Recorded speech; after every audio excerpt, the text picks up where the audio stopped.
Protests in downtown Louisville blocked intersections and forced people to find different routes. WDRB's Lexi Ratterman is there right now. Lexi, what's been going on this morning?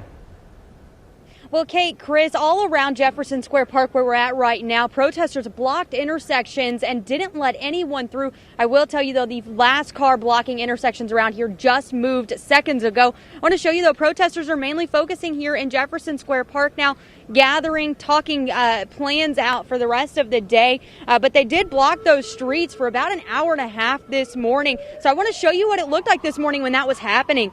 People were trying to get through and protesters laid down in the street and refused to let anyone pass. They ran up to any car that tried to come through West Jefferson Street and told them to turn around. The protests are for Breonna Taylor, who LMPD shot and killed in March during a drug raid. This is the first time protesters blocked the streets this early. We've seen reports and heard reports of protesters blocking ramps and such to the interstates at night. But again, first time this has really happened in the morning. Now, they say they are tired of asking and are now demanding the officers involved to be arrested and charged in the Breonna Taylor case. One of the organizing groups out here today says after weeks of protests and demands still not being met, they decided to do more to show officials that they're not backing down. I know they're probably tired of it, but at the same time, we're not. And, you know, at this point, they have to, if you're going to come out here and get mad about people protesting, then get mad that y'all just passed a bill and members from somebody's name and still have not even fired the cops. That makes no sense.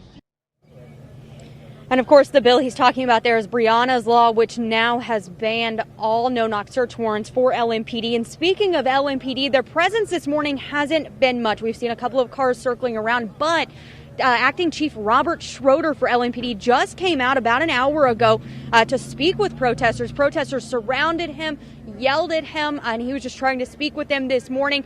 We spoke with Councilman David James, Council President David James, who says this is a move that former Chief Steve Conrad never would have made, never would have come out to speak to the protesters. He says that Robert Schroeder actually gave some protesters his number last night. So he's trying to bridge that gap there with community and police, working hard on that. But again, though, really no police out here. The reason the protesters that we're told moved their cars from blocking the intersections is because they were told tow trucks were coming out. So they decided to go ahead and move before they got towed. So that clearly worked well in this area since it is clear now. But otherwise, they said they plan to be out here throughout the entire day. No word yet on what other plans they might have for later.